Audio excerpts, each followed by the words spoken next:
지금부터 5월 3일 새벽 예배를 하나님 앞에 드리시겠습니다. 우리 역대상 27장 1절 말씀 함께 읽겠습니다. 이스라엘 자손 가운데서 각 갈래에 부과된 모든 일을 하면서 왕을 섬기는 각 가문의 족장과 천부장과 백부장과 서기관의 수는 다음과 같다. 그들은 한 해에 한 달씩 번갈아 가며 근무를 하였는데 한 갈래는 24,000명씩이다. 아멘. 하나님의 통치는 어디에서부터 시작되나?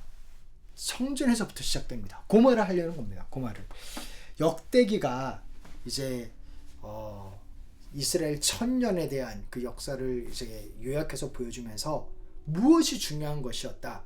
우리 앞으로도 무엇을 중요하게 여겨야겠다라고 말을 하는 책이라고 우리 계속 이야기를 해왔는데, 거기서 강조하는 게 결국에는 성전입니다. 성전. 네, 다윗은 성전을 짓는 것을 준비하는 자로 나오고, 역대하에서 솔로몬은 성전을 세우는 자로 나오고, 둘을 되게 비중 있게 다루고요. 그 가운데서 이제 성전을 섬기는 자들, 레위인들, 찬양대들, 문지기들, 곡간지기들, 그들을 아주 자세하게 설명합니다. 왜 성전을 이렇게 자세하게 설명할까? 성전을 재건하는 게 가장 중요하다고 여겼기 때문입니다.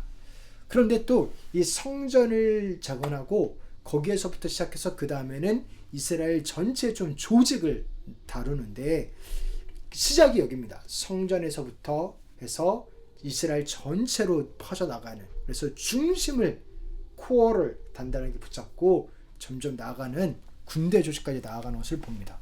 그래서 이거는 12개 반으로 이루어져 있고, 한 반에는 24,000명, 12개 사단으로 이루어져 있고, 한 사단은 24,000명이 있다. 이런 식으로 표현할 수도 있겠는데요. 그 내용을 보시면 이스라엘 자손 가운데서 각 갈래에 부과된 모든 일을 하면서 왕을 섬기는 각 가문의 족장과 천부장과 백부장과 서기관의 수는 다음과 같다. 그들은 한 해에 한 달씩 번갈아 가며 근무를 하였는데 한 갈래는 24,000명이다. 한 달에 한 번씩 번갈아 가면서 12개의 사단이라고 표현할게요. 저는 익숙하시게 사단이 번갈아 가면서 근무를 했습니다. 사실 한 사단이 쭉 하면은 가장 효과적이고, 그래서 인수인계도 그렇게 자주 안 해도 되고, 이렇게 변화들, 업데이트도 가장 빠르게 받고 그럴 텐데요. 한 개 사단이 쭉 한 게 아니고요. 12개가 번갈아 가면서 했습니다. 왜 그랬을까요? 그것은 어느 한 지파만 군사의 그 임무를 더 많이 감당하려는 게 아니라 한 지파 한 지파 한 지파가 모두 다 중요하다는 것이죠. 하나님 앞에서 중요한 백성이라는 것이기도 하고, 또한 그런 efficiency, productivity, 그러한 되게 효율성과 생산성을 중요한 게 아니라 하나님께서 결국에는 지키시는 분이시기 때문에 하나님을 믿으면서 우리 각 자기 역할을 나눠서 한 겁니다. 그리고 그래야 한 곳에 권력이 집중되는 게 막아지죠. 그래서 한 곳에 권력이 있는 게 아니라 하나님께 권력이 있다, 보호가 있다라는 것을 보여주는 제도였습니다. 그리고 또한 셀 수 없는 백성들에 대한 이야기를 하는데, 그쵸, 오늘날이나 옛날이나 군인의 숫자 혹은 백성의 숫자가 힘이죠. 좀 쉽게 말하면 쪽수가 힘이죠. 쪽수가. 그게 영향이 있죠. 그래서 인구조사를 종종 하곤 했습니다. 다윗도 인구조사해서 하나님한테 혼났는데 하나님을 믿기보다. 근데 여기에서도 마찬가지예요. 이스라엘 백성의 이 레위, 그러니까 이 역대기, 이 마지막 거기에서 족보를 그렇게 다루는 와중에서도 인구를 세지를 않습니다. 왜 안 세냐면 하나님께서 너의 자손을 셀 수 없이 많아지게 하겠다라고 약속하셨거든요. 그 약속에 의하면 사실 인구를 세는 게 무의미하기 때문에 세지 않았던 겁니다. 주님께서 이스라엘 사람을 하늘의 별만큼 많게 해주겠다고 약속하셨기 때문에 다윗이 20살 이하의 사람 숫자는 조사하지 않았다. 이것을 중요하게 다룹니다. 그리고 요거를 조사한 것을 중요한 죄로 다뤘고요. 그래서 하나님께서 다스리시는 나라, 하나님의 약속이 이루어지는 나라, 곧 하나님 중심으로 가는 나라라는 것에 대한 표현이 여기서도 보여지는 것이죠. 성전을 중심으로 그 다음에 군대 조직을 만들고, 군대 조직도 한 달씩 번갈아 가는 것도 하나님 중심의 나라라는 것을 보여주지만, 인구 조사를 하지 않은 것도 하나님 중심의 나라라는 것을 보여줍니다. 그렇게 해서 이렇게 레위 지파, 성전을 섬기는 레위 지파와 아론 자손, 제사장 자손, 아론 자손 그 지파를 강조함으로써 12지파를 보여주고요.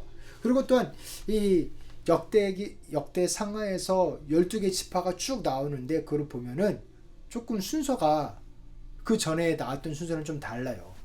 유다가 되게 강조되고요. 레위 지파가 강조되고 아론 지파가 강조되는데 반면에 베냐민 지파는 여기 반 저기 반 뭐 이런 식으로 나오고요. 그 다음에 또 뭐 므낫세 지파가 여기 반 저기 반 그렇게 나오고요. 그리고 어떤 지파는 아예 나오지도 않습니다. 그런 것들을 보면 갓 지파, 아셀 지파 사람들이 많이 줄었기 때문에 그렇게 나오지도 않고, 그래서 여러 상황들을 고려해 보면 하나님께서 강조하는 핵심 원리가 있는데 그것은 곧 레위 지파, 즉 성전을 섬기는 지파, 그들을 통해서 다시 회복을 일으키시겠다라는 하나님의 소망이 보여집니다. 이거는 곧 뭐냐면 성전에서 드려지는 예배가 살아나면 다시 살아난다라는 것입니다. 성전에서 선포되는 하나님의 말씀이 살아나면 다시 회복된다라는 것입니다. 성전에서 드려지는 이 예배가, 그리고 찬양이, 기쁨이, 말씀이, 기도가 회복될 때, 회개가 회복될 때 진정한 회복이 있다라는 것을 이 제도를 통해서도 보여주고 있습니다. 그래서 진정한 회복은 어디서부터 일어나나? 진정한 하나님의 통치는 어디서부터 일어나나? 성전에서부터. 그리고 또한 어디까지 일어나? 온 나라에 이르기까지, 모든 백성에 이르기까지. 우리가 이 원리를 잘 기억하기를 소원합니다. 우리가 예배를 정말 중요하게 여겨야 돼요.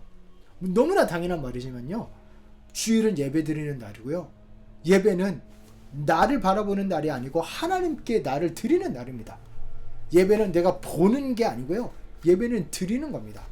내가 뭐 지켜보는, 관람하는 게 아니고요, 서비스, 나 자신을 하나님 앞에 드리는 날입니다. 내가 서비스를 받는 날이 아니고요, 나 자신을 서브 하는 자리에 하나님 앞에 드리는 날입니다. 그게 예배입니다.